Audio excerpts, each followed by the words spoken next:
우리가 사는 이 세상에는 가짜가 많습니다. 가짜 상표도 많고 가짜 제품도 많습니다. 중국의 짝퉁 시장이나 한국 동대문 시장에 가보십시오. 진짜보다 더 진짜처럼 보이는 짝퉁이 종류별로 없는 것이 없습니다. 그런데 이와 같은 가짜 열풍이 마켓에서만 발견되는 것일까요? 그렇지 않습니다. 우리 생활 속에서도 얼마든지 발견해 볼 수가 있습니다. 언젠가 저희 교회에서 특세를 할 때 저희 교회 부목사님 한 분이 제게 이메일을 보내주셨어요. 새벽 기도회 때 사용하라고 예화 한 편을 보내주셨는데요. 실제로 제가 사용한 적이 있습니다만은 이런 이야기입니다. 결혼할 나이가 된 딸이 사귀고 있는 남자친구를 집으로 데리고 왔습니다. 아버지가 그 남자에게 이것저것을 묻다가 아버님의 성함이 어떻게 되냐 물었어요. 그랬더니 진가진이라고 대답을 했습니다. 좀 특이한 이름이긴 하죠. 그러자 여자친구의 아버지가 말씀하시기를 어르신의 성함인데 그렇게 부르면 안 된다고 한자씩 떼어서 그때 자자를 꼭 붙여야 된다라고 충고를 해주었어요. 그래서 그 형제가 자기 아버지 이름을 진가진을 다시 말했습니다. 진짜, 가짜, 진짜입니다라고. 물론 웃자고 만든 이야기 같습니다만은 인간관계에도 진짜가 있고 가짜가 있다는 것입니다. 정말 날 사랑하는 줄 알고 따라갔는데 아닐 때가 있고, 정말 존경했는데 알고 봤더니 가짜 학력인 경우도 있습니다. 심지어 결혼을 했는데 속아서 하는 케이스도 많이 있죠. 실제로 제가 지난주 신문을 보니까 이런 재미있는 뉴스가 있었습니다. 인도에 살고 있는 비두 프라카슈 스웨인이라고 하는 이름을 가진 남자 이야기입니다. 이 사람은 자신을 의사라고 사칭을 해서 무려 18명의 여자와 결혼한 사람입니다. 160cm 작은 체구의 콧수염을 기른 이 스웨인이 가짜 신분증과 위조한 의사 면허증을 이용해서 결혼 중개 사이트에 가입을 해서 40세 이상 돈 많은 여성들에게 접근을 했습니다. 본인 나이가 67세인데 51세라고 속이고 이 법조계, 의료계, 교육계 등 주로 전문직에 종사하면서 부유하지만 외로운 여성들을 목표로 접근을 했습니다. 그래서 결혼에 성공하게 되면 갑자기 통장이 압류됐다 그러고 은행 문제가 해결될 때까지 돈을 빌려달라고 한 후에 돈을 받으면 다른 도시로 달아난 것입니다. 근데 이와 같은 스웨인의 행각이 델리에서 교사로 일하던 18번째 아내 때문에 발각이 됐습니다. 한 번은 그의 휴대폰 전화를 보던 중에 다른 아내의 목록이 있는 것을 발견하게 됐어요. 이 스웨인의 휴대전화 연락처 목록에는 결혼한 아내들의 번호가 마담 델리, 마담 아삼, 마담 뭄바이 이런 식으로 지역명을 본따서 저장이 되어 있었어요. 우리식으로 표현하자면 춘천댁, 천안댁 뭐 이런 식으로 분류를 해놓은 것입니다. 그래서 알려진 것만 18명이고 실제로는 27번 이상 결혼했을 것으로 경찰은 추정하고 있다고 합니다. 우리가 사는 이 세상에는 가짜가 많습니다. 그러다 보니 진짜를 만나기가 쉽지 않아요. 그래서 최근에 나온 신조어 중에 찐이라고 하는 단어가 있습니다. 인터넷상에 많이 유통이 되고 있죠. 아마도 한자어 진짜를 강하게 발음을 해서 만든 것입니다만은 진짜다, 참되다, 최고다 이런 뜻을 가진 단어라고 합니다. 그래서 그 사람 찐이야 그러면은 정말 괜찮은 사람이야, 최고야 그런 뜻이라고 합니다. 찐 맛집, 찐 우정, 찐 돼지국밥, 찐 순 참기름, 찐자를 붙이면 다 좋은 케이스가 되는 것입니다. 자, 이와 같이 세상은 가짜로 가득 차 있다고 하는데요. 그렇다면 우리 신앙생활에는 가짜가 없을까요? 저는 있다고 생각합니다. 가짜 믿음도 있고 가짜 사랑도 있으며 가짜 신앙 고백도 있습니다. 심지어 목자들 중에는 가짜 목자도 있기 때문에 이것을 잘 분별하지 않고 그냥 따라가게 되면 잘못된 길로 안내될 수가 있는 것입니다. 그래서 요한복음 10장에 보게 되면 예수님께서는 이 땅에 두 종류의 목자가 있음을 밝히면서 하나는 사꾼 목자라고 했고 또 하나는 선한 목자라고 했습니다. 도둑이 오는 것은 도둑질하고 죽이고 멸망시키는 것뿐이요 내가 온 것은 양으로 생명을 얻게 하고 더 풍성히 얻게 하려는 것이다. 여기서 말하는 도둑은 그 당시 유대 지도자들을 말합니다. 목자의 옷을 입고 목자의 행세를 했지만 실제로는 도둑처럼 양떼들을 압제하고 탈취했던 이 가짜 목자들이 많았다는 것이죠. 그들의 목적은 양들을 멸망시키고 죽이는 것입니다. 그런데 내가 온 것은, 여기서 말하는 나는 예수님을 말하는 것이고 선한 목자를 말하는 것입니다. 내가 온 것은 양으로 생명을 얻게 하고 더 풍성히 얻게 하기를 원한다. 나는 선한 목자라. 선한 목자는 양들을 위하여 목숨을 버린다고 말씀하셨어요. 가짜 목자는 자기 욕심을 위해서 양들을 착취하지만 선한 목자는 양을 살리고 양에게 풍성한 꼴을 먹이고 양을 위해서라면 자신의 목숨까지도 아끼지 않는, 이것을 예수님은 참 목자라고 이야기했습니다. 이 참 목자가 우리 모두가 반드시 만나야 될 찐 목자인 것입니다. 오늘 여러분과 제 삶 속에도 목자가 필요합니다. 우리 인생 자체가 항상 힘들고 어려울 때가 많기 때문에 광야 같은 인생길을 걸어가면서 어떻게 혼자 걸어갈 수가 있겠어요? 내가 무슨 일을 당하든지 나를 도와주며 내 편이 되어서 나를 건져내어 주실 찐 목자가 필요한 것입니다. 자, 그렇다면 여러분이 꼭 만나야 될 찐 목자는 과연 누구일까요? 저는 온 우주에 딱 한 분밖에 없다고 생각합니다. 그분이 바로 예수 그리스도십니다. 이분을 만나야만 우리 인생이 살아날 수가 있는 것입니다. 이분을 만나야만 무슨 일을 당하든 두려워하지 않게 되고, 이분을 만나야지 참 생명을 얻고 천국을 향해 나아갈 수가 있는 것입니다. 이런 면에서 우리가 물어야 될 가장 중요한 질문은 찐 목자이신 예수님을 만났는가라는 질문입니다. 이분을 만나야만 우리 인생이 변화될 수 있기 때문에 여러분과 제가 참 목자이신 예수를 만나게 되면 그분은 우리에게 어떤 축복을 부어주실까요? 오늘 주신 본문을 중심으로 이것을 함께 정리해 보려고 합니다. 오늘 같이 읽은 본문에 보시면 가짜 목자들 때문에 착취를 당하다가 결국은 죽게 된 유다 백성을 향한 하나님의 말씀이 오늘 본문에 기록된 내용입니다. 먼저 4절 말씀 보시면 유다 백성들을 오늘 본문은 잡혀 죽을 양떼라고 표현하고 있습니다. 제가 표준 영어 번역을 보았더니 이렇게 번역을 해놓았어요. The flock doomed to slaughter. 이 도살장으로 끌려가서 죽게 될 양떼, 그렇게 번역을 해놓았습니다. 아마도 이것은 그 당시 유다 민족이 착취를 당한 사실을 묘사한 것일 수도 있고, 혹은 바벨론의 포로로 끌려가서 죽게 된 형편을 의미할 수도 있습니다. 자, 왜 이와 같은 형편이 됐을까요? 양떼들이 왜 도살장으로 끌려가는 것처럼 죽게 되었을까요? 5절 말씀에 의하면 나쁜 목자들 때문이라고 소개를 하고 있습니다. 5절입니다. 사들인 자들은 그들을 잡아도 죄가 없다 하고 판자들은 말하기를 내가 부유하게 되었은즉 여호와께 찬송하리라 하고 그들의 목자들은 그들을 불쌍히 여기지 아니하는도다. 여기 사들인 자들이라고 하는 것은 maybe 이방 제국들을 의미할 수가 있겠죠. 그들은 당연히 아무런 죄책감이 없습니다. 근데 문제는 판자들이에요. 이 판자들을 오늘 성경은 그들의 목자라고 했는데요, 당시 유대 지도자들을 말하는 것입니다. 이들은 양을 판 돈으로 부유하게 되고 이것을 가지고 하나님께 찬양을 드리는 모습, 참 가장한 모습이 아닐 수가 없습니다. 가난한 양들을 불쌍히 여기고 돌봐야 될 그 목자가 자신의 양을 팔아넘기고 그 값을 받은 후에 여호와를 찬송하리로다, 이런 가정할 그런 고백이 어디 있겠습니까? 그런데 이것이 그 당시 가짜 목자인 유대 지도자들의 실상이었어요. 근데 한 가지 더 안타까운 사실은요, 이와 같은 가짜 목자가 있건에도 불구하고 그 당시 유다 백성들은 어리석게도 그들을 따라다니면서 온 백성이 함께 하나님을 거역하고 엇길로 나아간 것입니다. 여기에 대해서 하나님은 진노하셨어요. 그래서 이 모든 주민들을 이제는 다 버리겠다는 선포를 하시게 됩니다. 그게 6절 말씀이죠. 여호와가 말하노라 내가 다시는 이 땅 주민을 불쌍히 여기지 아니하고 그 사람들을 각각 그 이웃의 손과 임금의 손에 넘기리니 그들이 이 땅을 칠지라도 내가 그들의 손에서 건져내지 아니하리라. 이방인들이 쳐들어와서 그들을 칠지라도 방치하시겠다는 거예요. 뿐만 아니라 10절과 14절 말씀이 하면은 은총의 막대기와 열함의 막대기를 꺾어버리시겠다라고 말씀하고 있습니다. 더 이상 그들에게 페이버를 주지 않고 연합의 축복을 거두어드림으로써 유다와 이스라엘을 찢어 놓으시고 그들이 분열과 아픔 가운데 살도록 방치하시겠다는 거예요. 왜냐하면 그들이 언약을 폐지하고 여호와를 떠나갔기 때문입니다. 우리가 이미 말씀을 많이 들었습니다마는 사실 하나님은 어떻게든 그들을 붙들기를 원하셨어요.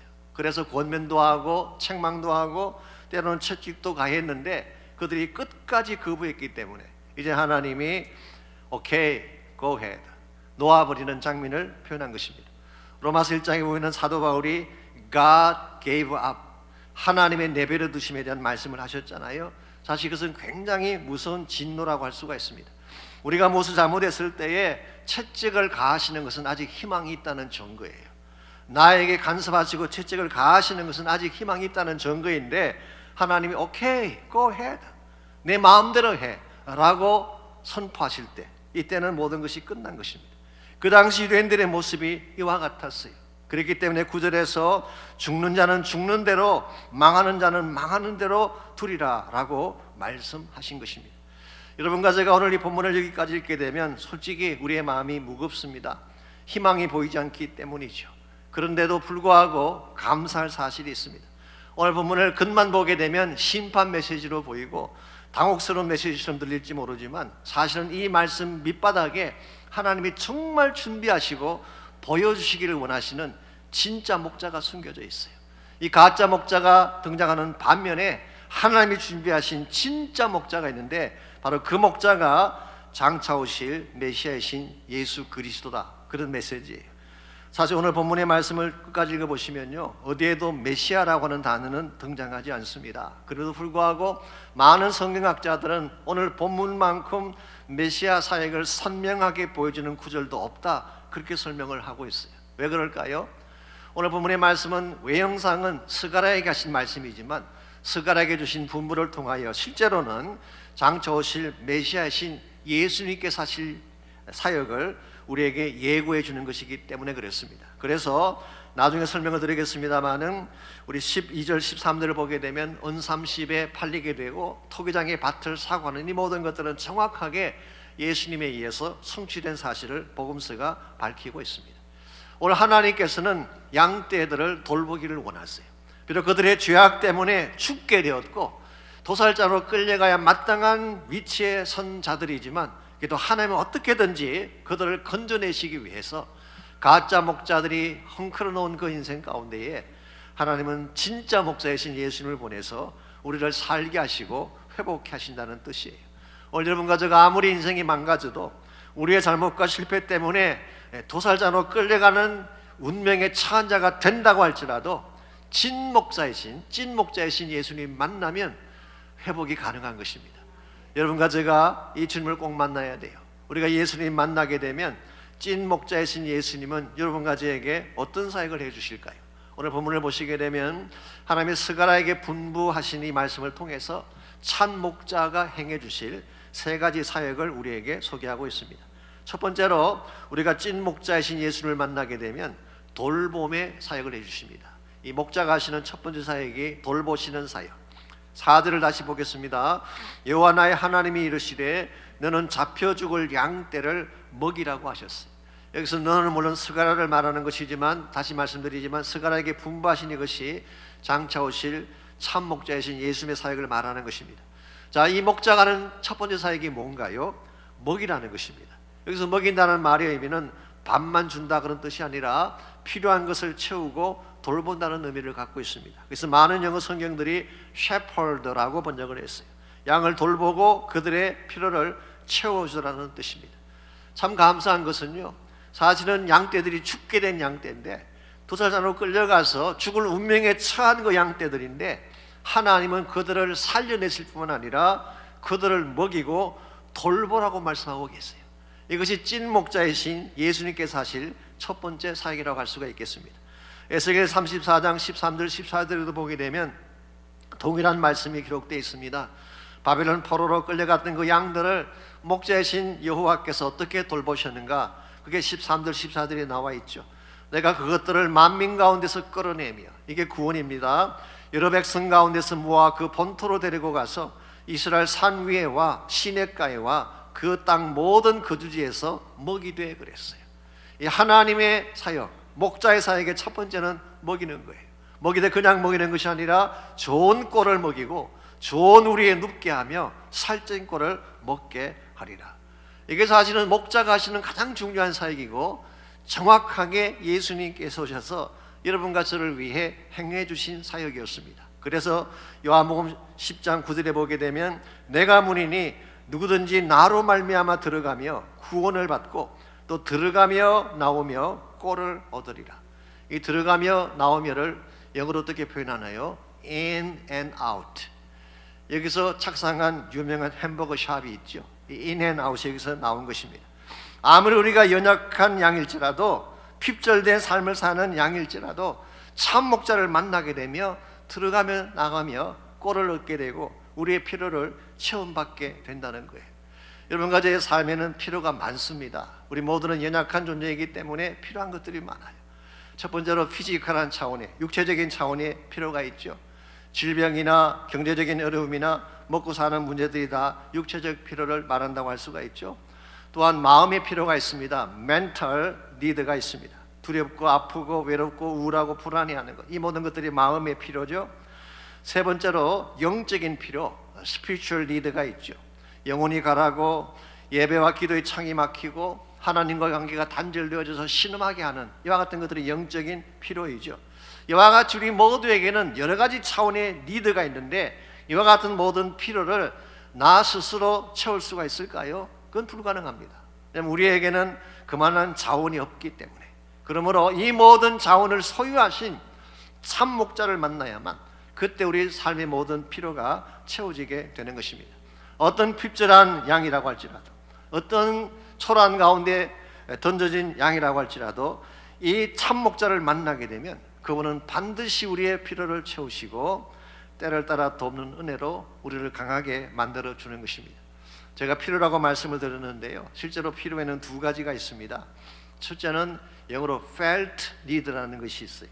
이건 본인이 느끼는 필요죠. 내가 꼭 가졌으면 좋겠다고 느끼는 필요를 felt need라고 그렇게 말합니다. 두 번째는 real need, 이 본인에게 꼭 있어야 될 바른 필요를 말하는 것입니다. 이 felt need와 real need 가운데에 어느 것이 더 중요할까요? 물론 felt need도 중요합니다. 본인이 아파하고 본인이 갈망하는 것을 채워주는 것이니까 중요하죠. 흔히 설교학에서 설교가 성도들에게 메시지가 먹혀 들어가려면 성도들의 felt need를 알아야 된다. 그 아픈 부위를 탁 만져주고 때려줄 때에 그 마음이 열리잖아요. 이런 면에서 felt need가 중요하긴 합니다. 그럼에도 불구하고 felt need만 채우려고 하면 위험할 수가 있습니다. 왜냐하면 본인에게는 그것이 필요하다고 느꼈지만 실제로는 본인에게 유익하지 않은 케이스가 많기 때문에 그래요. 비근한 예로 늦은 밤 시각에 배가 몹시 출출할 때가 있죠. 그때 따끈한 신라면 한 그릇 먹으면 여한이 없겠다 느낄 때가 있습니다. 이게 소위 말하는 felt need예요. 그 라면 한 그릇 먹으면 풍족하겠다고 느끼는 것이죠. 근데 만일 이 felt need를 따라서 매일 밤마다 라면 들고 주무시면 어떻게 될까요? 온몸 망가지는 거예요. 자녀가 단 것이나 유해한 것이 먹고 싶다고 때를 쓸 때 이걸 채워주는 것이 사랑일까요? I don't think so. 이건 자녀를 망하게 하는 것입니다. 그러므로 felt need도 필요하긴 하지만 더 중요한 것은 real need, 내가 정말 가져야 될 바른 필요, 이것을 체험받아야 우리가 살게 되는 것입니다. 여러분과 저에게 있는 real need를 가장 잘 아시는 분이 누구일까요? 이게 바로 우리 목자이신 예수님이에요. 내가 나를 아는 것보다 나에게 무엇이 있어야 될지를 가장 잘 아시는 분이 선한 목자이신 예수 그리스도예요. 그러므로 여러분과 제가 인생을 살아가다가 어떤 문제를 만났을 때에, 어떤 필요에 직면하게 되었을 때에 무조건 그것만 채우려고 하면 안 되는 것입니다. 나보다 나를 더 잘 아시고 나의 리더, 참된 리더를 바르게 채워줄 목자에게 나가서 기도해야 됩니다. 그 하나님 앞에 간구하고 부르짖게 되면 그 목자님이 나에게 때를 따라 돕는 은혜를 베풀어 주셔서 적절한 해답으로 채워주시는 거예요. 오래전에 이 지역에서 사시는 할머니 한 분이 한국을 나가셨다가 미국으로 귀국하는 길에 어린 손녀를 데리고 오시게 됐어요. 근데 비행기 값을 좀 줄이려고 이 손녀를 의자에 앉히지 않고 자기가 안고 타시기로 하셨어요. 요즘은 모르겠습니다만 과거에는요, 아이가 24개월 이하인 경우에는 자녀를 안고 타거나 자기 자리에 안착하게 되면 티켓을 끊지 않아도 되었습니다. 그래서 이 어린 손녀를 자기가 안고 이렇게 타시려고 작정을 했는데요, 사실 얼마나 이게 힘든 일입니까? 근데 이렇게 하지 않으면은 여행사 직원이 올 때 신신당부를 했어요. 할머니, 만일 이 아이를 옆자리에 앉히게 되면 요금의 절반을 물어야 됩니다. 그 말이 생각이 나서 불편을 무릅쓰고 몇 시간을 안고 왔습니다. 근데 이 성문이 다가오더니 자꾸만 영어로 뭐라고 이야기를 합니다.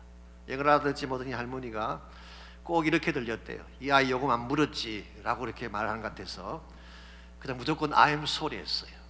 계속 I'm sorry를 남발하니까 이 성문이 고개를 갸우뚱합니다. 통하지가 않는 거예요. 나중에는 뒤에 보니까 정복 차림을 한 사무장이 나타납니다. 그때 할머니는 직감적으로 이제 강제 연행을 당하는구나 생각하고 사색이 됐어요. 주머니에서 100불짜리 지폐를 끄집내서 주었는데 안 통했어요. 말도 통하지 않지, 돈을 끄집어내도 통하지 않지.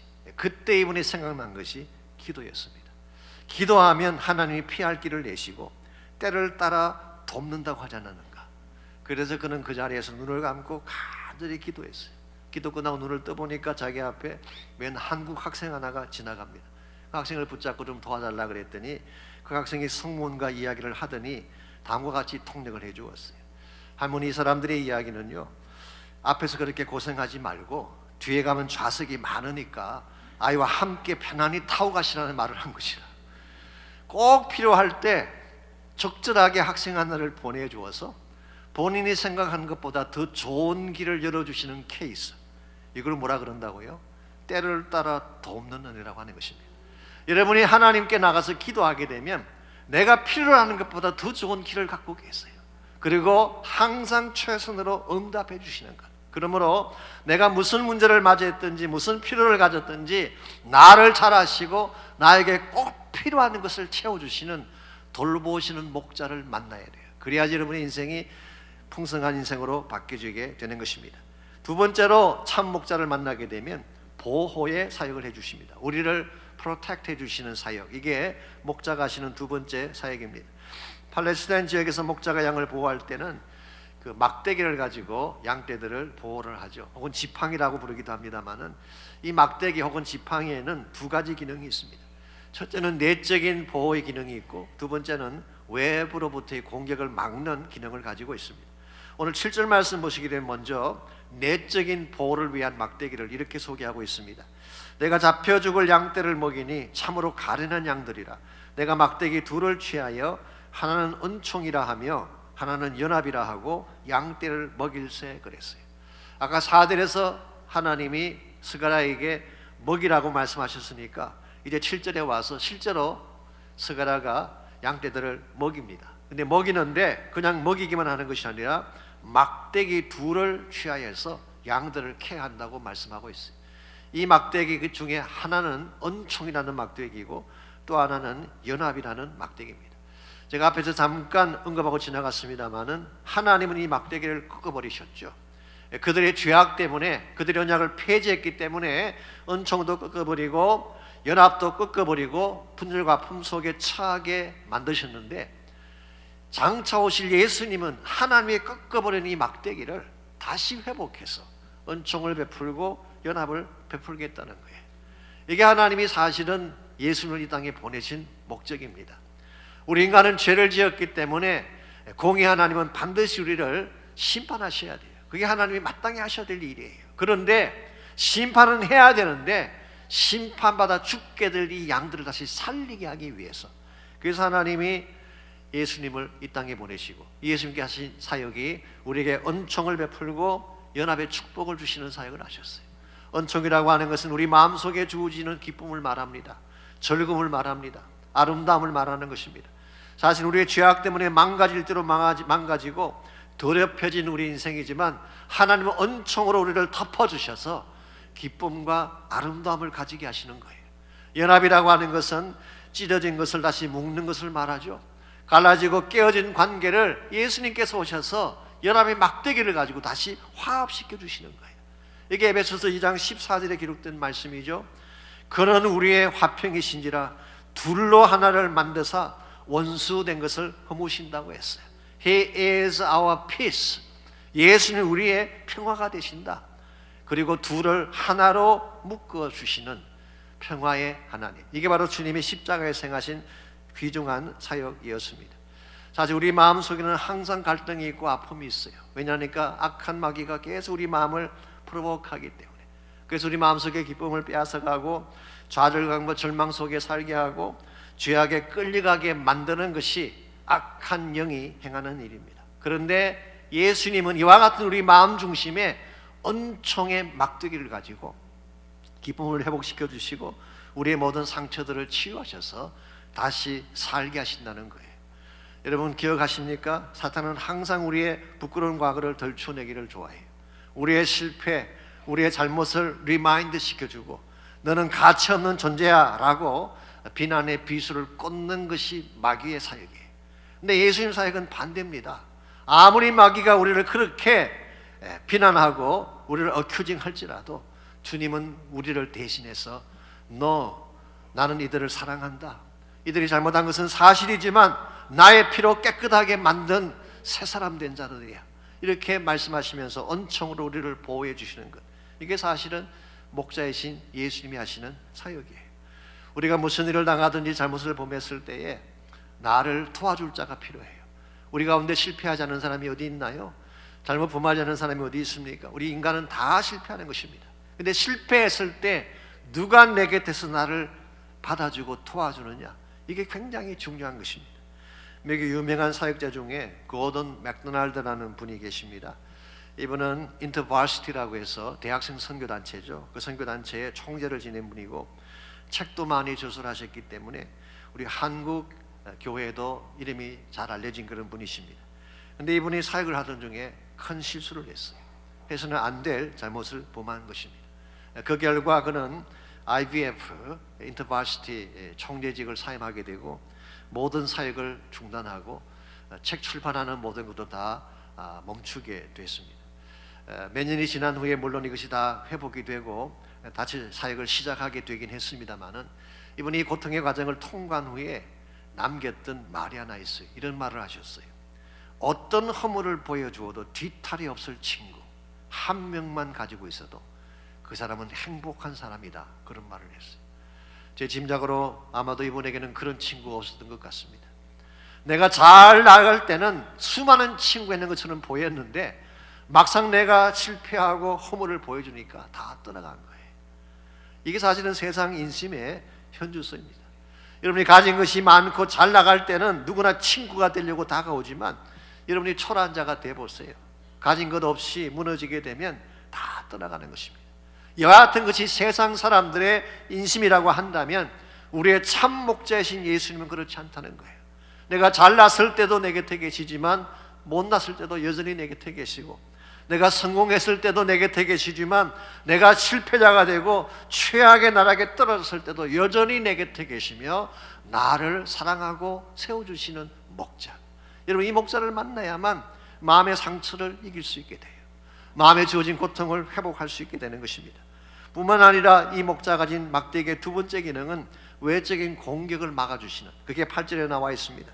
한 달 동안에 내가 그 새 목자를 제거하였다고 했죠. 이게 말하는 새 목자가 누구인가에 대해서는 여러 가지 해석이 있긴 합니다. 아마 이스라엘을 지배했던 새 제국을 의미할 수도 있죠. 바벨론이나 페르시아나 헬라를 의미할 수도 있습니다. 혹은 어떤 분들은 AD 70년에 예루살렘이 함락될 당시에 새 종교 당파를 이끌었던 세 사람, 엘르아살, 요한, 시몬을 지칭하는 것이다, 그렇게 해석하는 분도 있고, 또 어떤 분들은 이스라엘을 대표했던 선지자, 제사장, 왕을 가리킨다, 그렇게 보는 견해도 있습니다. 뭐 정확하지는 않지만 이 셋은 한마디로 말하면 유다 민족을 도탄에 받들이고 고통 속에 몰아넣었던 거짓 목자들을 지칭하는 것입니다. 근데 메시아께서 오시게 되면 이들을 단시간 안에 제거해 버리시고 우리에게 참된 승리를 안겨주시겠다는 거예요. 이게 목자이신 예수님이 하시는 두 번째 사역. 우리 내면 속에 있는 고통도 치유로 막아주시고 외부에서 공격하는 모든 외적인 공격도 막아주셔서 우리의 삶이 안전되게 진행될 수 있도록 도와주시는 거예요. 이게 목자가 하시는 두 번째 사역. 그래서 다윗이 고백한 것처럼 주의 지팡이와 막대기가 나를 안위하시나이다. 주님의 지팡이가 내 곁에 있게 되면 우리는 안심하고 길을 걷게 되는 것입니다. 여러분, 우리의 참 목자이신 예수님은 여러분의 real need, 참 필요가 무엇인지를 아시고 채워주시는 목자 뿐만 아니라 여러분이 어떤 고통을 당할지라도 여러분을 보호하고 디펜드하고 지켜주시는 보호자이십니다. 뿐만 아니라 마지막 세 번째로 이 참 목자가 하시는 사역이 희생의 사역. 여러분과 저를 위해 목숨을 버리고 희생하시는 사역이 참 목자가 하시는 세 번째 사역입니다. 12절과 13절을 보겠습니다. 사실 오늘 이 본문 말씀 속에 메시아라는 단어가 한 번도 나오지 않지만 오늘 본문이 전형적인 메시아닉 패세지라고 말하는 근거가 오늘 12절과 13절에 나와 있습니다. 내가 그들에게 이르되 너희가 좋게 여기거든 내 품삯을 내게 주고 그렇지 아니하거든 그만두라. 그들이 곧 은 30개를 달아서 내 품삯을 삼은지라. 스가랴가 내 품삯을 달라 그랬더니 달랑 은 30을 달아주었어요. 이 은 30이라고 하는 것은요, 그 당시 노예 한 사람 값입니다. 하나님의 종이고 말씀을 선포한 선지자를 이처럼 사구려 취급을 한 것입니다. 그런데 이와 같이 은 30의 값을 지불케 했던 이 사건이 궁극적으로 누구에게 성취되나요? 오늘 본문에는 나와 있지 않지만 마태복음 27장 3절에서 10절을 보게 되면 이것이 정확하게 성취되었다는 사실을 마태가 밝히고 있습니다. 우리가 이미 잘 아는 것처럼 가룟 유다는 은 30에 자기 선생인 예수님을 팔아넘겼습니다. 거룩한 하나님의 아들을 노예 한 사람 값으로, 사구려 값으로 팔아넘긴 것이죠. 그리고 나서 양심에 갇히게 되었는지 그는 은 30을 성소에 던져넣고 스스로 목을 메어 자살하고 말았습니다. 자, 왜 가룟 유다가 하필이면 은 30을 성소에 가져왔을까요? 저는 이것이 암시하는 바가 있지 않는가 생각합니다. 그 돈이 성소에서 나온 돈이기 때문에 그렇습니다. 여러분, 그 당시 대제사장 그룹이 얼마나 사악했냐고 하면요, 성전고에서 은 30을 끄집어내어서 그것으로 예수님을 파는 값으로 지불한 것입니다. 얼마나 가정된 일이에요.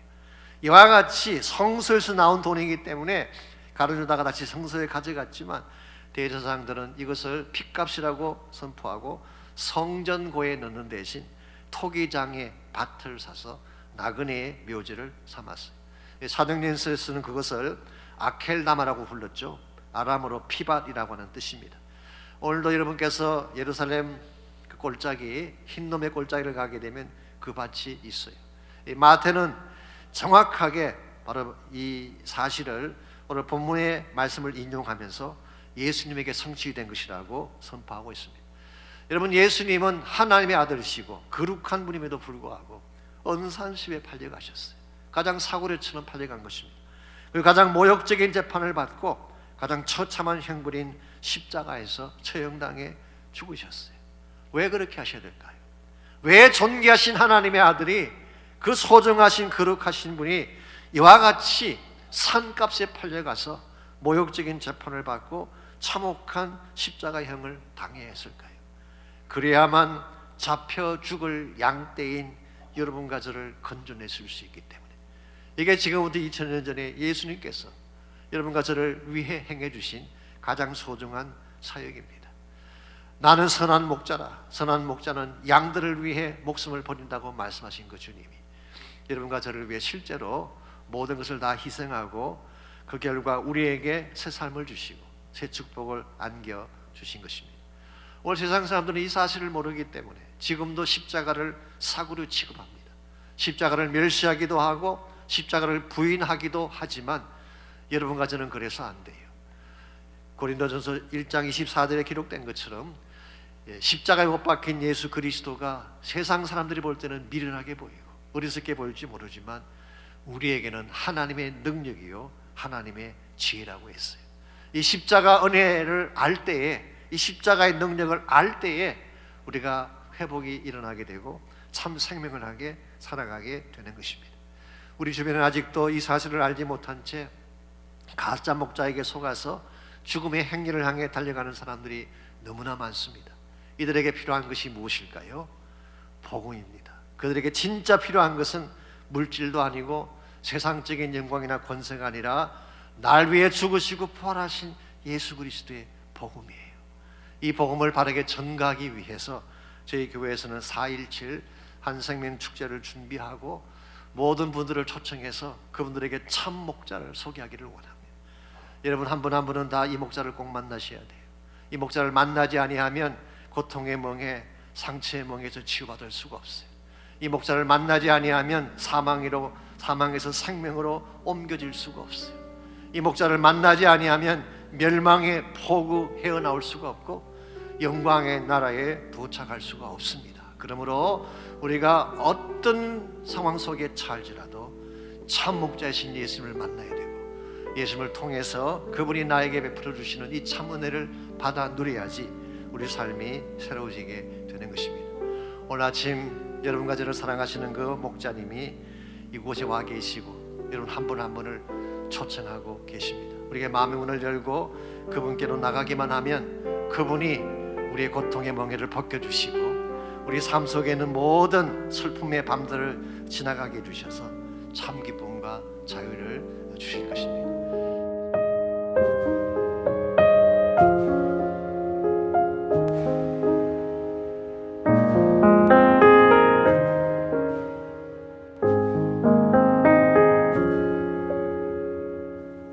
고통의 멍에 벗으려고 예수께로 나옵니다. 자유와 기쁨 베푸시는 주께로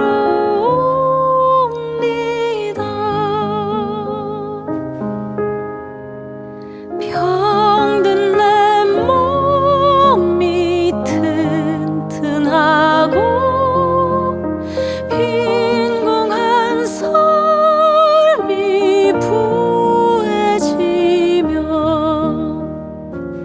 죄악을 벗어버리려고 주께로